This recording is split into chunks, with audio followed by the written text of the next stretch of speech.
En effet, Beijing accueille la conférence mondiale sur la robotique. Le président Xi Jinping a envoyé une lettre de félicitations aux organisateurs de l'événement, indiquant que la Chine avait la volonté de coopérer avec d'autres nations en vue de promouvoir la robotique et le développement.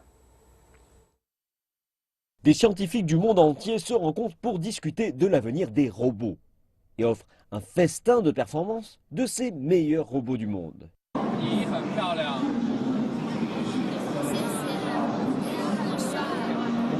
Ce robot japonais appelé Geminoid est actuellement un nom de famille au Japon.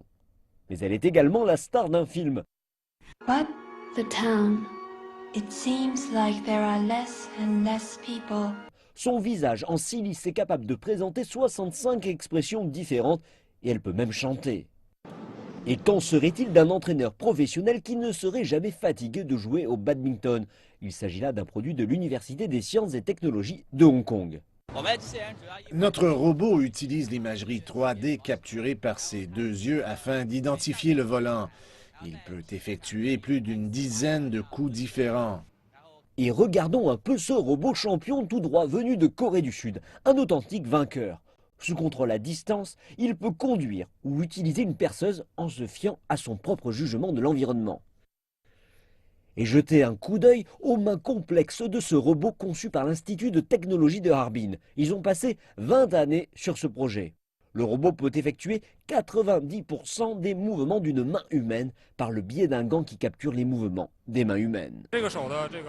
Cette main est hautement intégrée. Par exemple, les moteurs et autres réducteurs de vitesse sont tous intégrés dans les doigts, ce qui rend la main très petite. C'est la première fois que la Chine organise une telle conférence et l'organisateur déclare que cela présente plusieurs avantages. La Chine est devenue le premier marché des robots depuis 2 années d'affilée maintenant et il y a un large espace en vue d'un développement à l'avenir. Cette conférence offre aux innovateurs chinois une plateforme d'apprentissage et à nos entreprises une plateforme de coopération. Il encourage également l'esprit d'innovation chez nos jeunes. Le Premier ministre chinois Li Keqiang a déclaré que la conférence était importante en vue de promouvoir la technologie robotique, alors que la Chine encourage le développement par l'innovation et l'entrepreneuriat en vue de faire évoluer le pays d'usine du monde à locomotive technologique.